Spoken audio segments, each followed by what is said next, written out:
fonctionnement du véhicule d'urgence.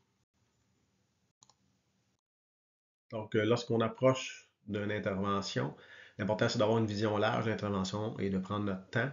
La scène va nous donner beaucoup d'infos, donc le vent, les liquides, la fumée, les déformations du véhicule, les débris, les projections.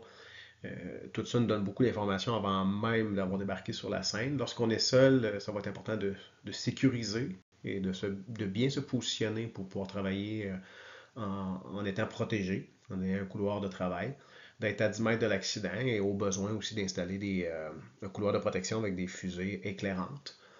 Et puis, dans l'objectif, évidemment, d'être protégé jusqu'à temps que des ressources supplémentaires viennent nous aider. Donc, si on regarde sur le plan routier, il y a différents aires.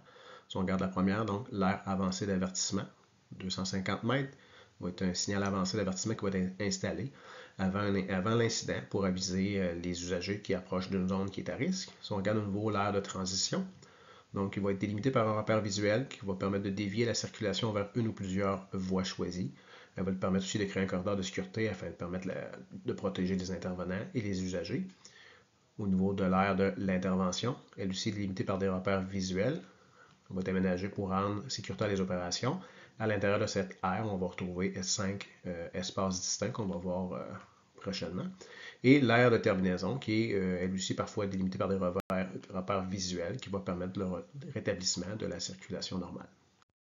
Toujours sur le plan routier, donc si on aurait un véhicule, par exemple, ici on a l'exemple d'un autopompe, mais ça pourrait être une ambulance qui arrive, donc qui arrive en premier sur l'intervention, à 10 mètres de l'incident, se place de travers, de façon à protéger les intervenants là, qui vont travailler auprès de la scène.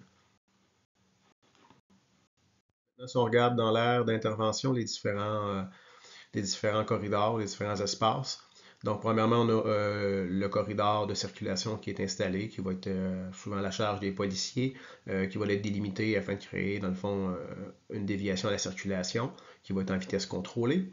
Ici, après ça, on a ensuite l'espace tampon latéral, qui va être d'une largeur variable, mais qui va être sur toute la longueur de l'intervention, qui va être délimité avec des repères visuels aussi, afin de permettre de garder une protection. On a le périmètre des opérations qui est en jaune. Ici, donc, le périmètre des opérations qui va être établi par les pompiers pour limiter le site de l'intervention, qui va garder aussi l'accès exclusif au personnel des opérations, qui devrait être vêtu en tenue intégrale là, pour intervenir dans cette zone-là. On a aussi l'espace de rassemblement, donc l'espace de rassemblement qui est en vert en arrière ici. Donc, va être tout près de l'aire de terminaison.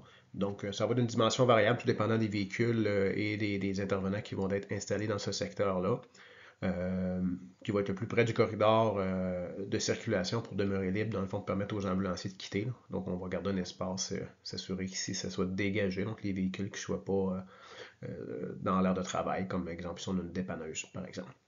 On a l'espace de tampon arrière. L'espace de tampon arrière qui est situé ici.